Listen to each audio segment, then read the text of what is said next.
Okay, so here I am on Discord. I just finished recording. So I was out for a run in Toronto and my dad was out for a walk in Medellin. We each had our earpods and we recorded with Discord. So we chatted on a Discord voice channel and we used the Craigbot to record our conversation.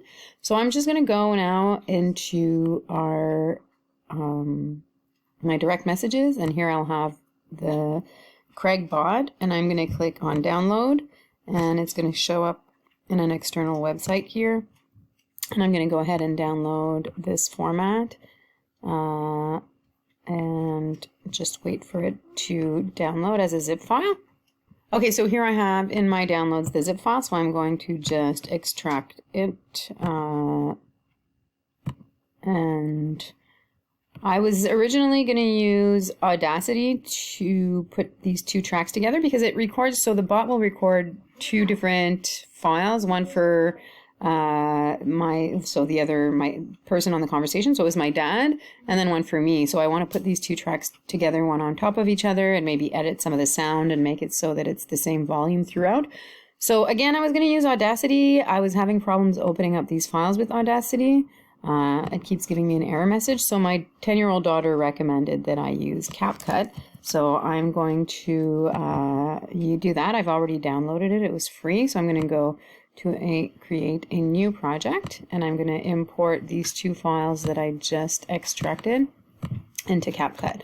So now once they're in, I shall be able to press play, and then we'll hear both of them. So here they are. So this one was my dad's mic, and then this one was my mic that I want to put. I don't want side by side, but I want them in separate tracks. Oops. So, and I want them to start at the same time. So if I press play.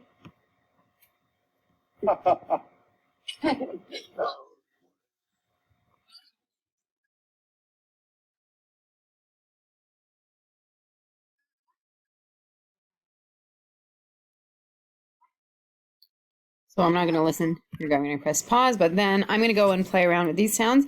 And so these are the two overlapping voices. I can adjust the volume for one or the other. So I'm going to play around with CapCut. Apparently my daughter said it was easy to use. Okay, and her friend also agrees. I'm going to press noise reduction. We'll see. I'll play around with it. So the one thing I want to add is I want to add another track. So I'm going to come here, press record, and I'm going to add a little intro and an outro, and then I'm going to download the podcast episode, and that's it. So that's how I'm going to create. I'm going to click export and then export to a MP3. So that's how I'm going to use CapCut.